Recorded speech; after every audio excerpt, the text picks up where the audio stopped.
Ya baik, terima kasih Anda masih bersama kami pemirsa. Bang Effendi, dari tanggapan ketiga narsum kita tadi mewakili suara masing-masing paslon ya. Sebenarnya penting nggak sih gimmick dan peran media sosial di kampanye tahun ini, tahun depan itu seperti apa? Ya gimmick nggak bisa dipisahkan dari gagasan sebetulnya. Di dalam gimmick ada gagasan. Karena itu lahirlah gimmick. Dan gimmick nggak mesti langsung harus tipu daya. Alat atau trik untuk menarik perhatian. Misalnya bisa juga dalam marketing yang paling kuat. Dan ini kan political marketing gitu. Tapi baik teman-teman mahasiswa dulu lah sebelum ini ya. Ini duduk di sebelah dia, saya merasa duduk di sebelah cawapres. Itu gimmick. Karena namanya bukan. Karena namanya Gilbran. Itu gimmick juga tuh ya. Kita main gimmick semua lah. Anda tuh kalau lihat gemoy, istilah gemoy nih, itu langsung ingat Pak Prabowo. Enggak juga. Oke. Enggak, saya ini nanyakan yang jujur loh. Bukan sulap, bukan sihir ya. Kita sebelumnya nggak saling kenal kan. Itu gimmick juga tuh. Oke, anggaplah kemudian mereka nggak jawab, nggak juga. Lalu berarti setelah itu apakah gemoy sama dengan memilih? Enggak. Oke. Nah, dia mungkin kampusnya beda kali ya. Tapi intinya adalah jangan dipaksain dong. pelan-pelan. Enggak, bukan. Jadi Saya sebenarnya justru ingin menunjukkan kepada Anda bahwa nggak mesti juga pada hari-hari ini. Biasanya gini dalam komunikasi politik nih. Orang lagi leading ditambah dengan gimmick terasa makin kuat, enak. ya. Terasa enak dulu, belum tentu kuat. Terasa enak. Karena kan lagi leading di survei, terus jadinya tugas lebih gampang. Sepertiga itu cerita tentang makan siang, susu, dan lain-lain. Lalu joget dikit. Ini bisa jatuh, loh. Bang Effendi. Tenang aja, saya lagi belajar bahwa ini nggak bisa jatuh. Nah nanti selebihnya foto-foto. Jadi dia agak lebih tenang. Pertanyaannya kan terbuka untuk dua wilayah. Apakah, kami sedang melakukan penelitian nih, Komunikolog Indonesia sedang melakukan penelitian. Katanya mau habis sekarang, saya bilang jangan. Kasih waktu seminggu lah masa kampanye kan supaya nanti dapat. Apakah betul ada hubungan antara gemoy tadi yang memperkuat orang kalau lagi leading, pokoknya terasa enak saja gitu dengan memilih atau tidak. Nah yang kedua yang agak lebih penting, yang ingin ditampilkan tuh tegas, tapi gemoy. Gimana nah ini apakah bertentangan ataukah bisa melengkapi?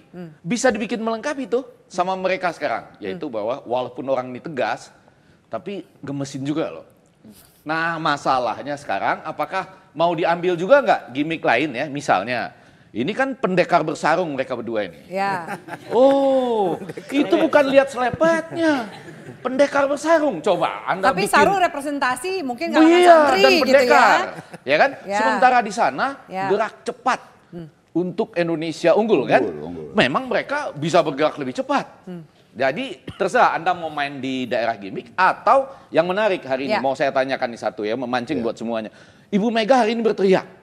Betul ya? Betul. Teriak berani gitu kan? Atau lawan gitu. Soal Orde Baru lah. Iya, soal atau tidak? dan ada kata Orde Baru. Itu bukan gimmick kan? Sikap ideologi. Pak. Itu gimmick apa bukan? Sikap ideologi. Kalau sikap gitu. ideologi berarti bukan gimmick. Kalau enggak, saya sedikit aja. Kalau Anda sudah sampai pada kata lawan yang bukan gimmick, dan bagi perubahan ini, kalau melihat Gus Jazil ini selalu tertawa-tawa, keren. Perubahan tuh harus gembira. Perubahan nggak boleh takut. Gitu. Nah, apa tanggapan anak muda? Gibran, sebelum saya tanyain kamu, kita lihat dulu, kita mengadakan polling di media sosial kami, kita tampilkan sebenarnya anak muda itu melihat siapa, yang mana yang lebih penting, gagasan atau gimmick? Kita lihat bersama hasilnya. Baik, ini politik netizen yang kita memang sengaja ambil untuk dialog kita pada malam hari ini. Jadi antara Twitter, X dan Instagram, gagasan itu mendominasi. Bahwa ternyata mereka lebih suka kalau capres-cawapresnya menampilkan gagasan. Nah kita lihat yang ditampilkan para paslon sekarang ini apa sih? Lebih banyak gimmick atau gagasan? Rupanya hasil kebalik. Jadi yang mereka yang mengikuti polling kami mengatakan yang ditampilkan paslon hari ini belum berupa gagasan, lebih banyak gimmick. Gibran, kalau kamu mewakili suara anak muda mahasiswa lah gitu. Menurut kamu benar gak sih kalau anak muda itu cuman doyan ketika dikasih gimmick politik tapi cuek soal gagasan? Itu pendapat yang salah sih Mbak. Kenapa? Karena saya melihat kalau misal capres-cawapres ini cuma berfokus pada gimmick, saya tidak mengatakan bahwa gimmick itu adalah hal yang salah. Betul. Tapi kalau berlebihan, saya rasa itu menjadi wujud eksploitasi kebodohan masyarakat. Artinya apa? Mohon maaf ini ya, capres-cawapres melihat bahwa masyarakat ini cuma dijajali dengan gimmick, udah puas gitu. Udah dapat mendulang suara yang banyak besar dan signifikan. Itu kan menjadi bukti bahwa ya capres-cawapres ini dengan sengaja memanfaatkan kebodohan publik. Lalu menyadarkan masyarakat gimana tuh? Tentu dengan cara-cara yang smooth, Mbak. Artinya kita perlu tanamkan kepada mereka bahwa pesta demokrasi ini jangan cuma dimaknai sebagai sebuah pesta, tapi sebagai sarana titik balik bangsa. Karena apa? 5 tahun memang waktu yang katakanlah cepat ya dalam suatu periode kepemimpinan. Cuma di situ ada banyak PR negara gitu. Ya. Dan saya rasa itu akan menjadi lebih efektif dan lebih efisien ketika publik didiseminasi informasi secara halus, diintelektualisasikan. Karena salah satu kecemasan kita sebagai anak muda adalah kami takut demokrasi di tahun 2024 ini fokus pada gimmick.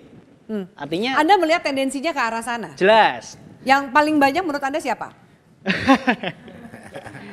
Nggak masukan jadi lebih jelas. Mungkin yang paling kelihatan ya dari paslon nomor urut 2.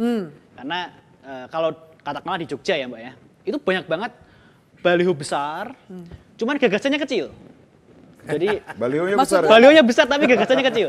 Nggak tertulis gagasan mereka. Sama gitu. sekali, cuma nunjukin. Bahkan kalau di Jogja itu banyak yang sekarang tadi pagi saya perjalanan dari kos ke kampus itu ngelihat baliho baru, Naruto, anime Naruto, tangannya 2. Oke. Saya baru tahu kalau Naruto Nimses ya. Tapi secara overall seperti itulah yang jadi permasalahan. Dan Naruto udah warga negara. Itu ngaruh nggak menurut Anda untuk anak muda untuk memilih capres yang mereka mau coblos nanti? kalau perspektif saya ya Mbak ya lebih ke apa sih gitu. Kenapa dengan menggunakan cara-cara yang seperti itu? Kenapa tidak? Saya sama sekali nggak melihat di Jogja ya konteksnya baliho yang dia menjelaskan soal kelak saya akan menuntaskan masalah sampah di Jogja dan sebagainya. Tidak ada, semuanya full. Atau belum? Karena belum masuk masa kampanye. Mungkin ya, kita husnudon saja ya teman-teman ya. Ya. Tapi Mulai saya besok melihat nanti. saya melihat para caleg, para kontestan politik ini hanya fokus pada pose dan gaya, mulai dari kepalan tangan nasionalis hingga ragam busana Islamis. Semuanya dipakai buat mencari suara. Oke. Nah, itu yang jadi keresahan sih Mbak. Saya Oke. melihat itu menjadi suatu hal Baik, yang saya minta tanggapan dari perwakilan masing-masing paslon. Kalau ternyata Pak Prabowo tadi surveinya tinggi, berarti nggak cuma gimmick, ada faktor lain yang mungkin kita akan bahas lebih lanjut usai jeda. Tetaplah bersama kami. Ini demokrasi mati bukan karena kudeta militer. Itu sangat sedikit terjadi sekarang. Tapi justru demokrasi mati disebabkan karena adanya pemimpin-pemimpin yang sebelum memimpin tidak diketahui apa gagasan-gagasannya tentang demokrasi.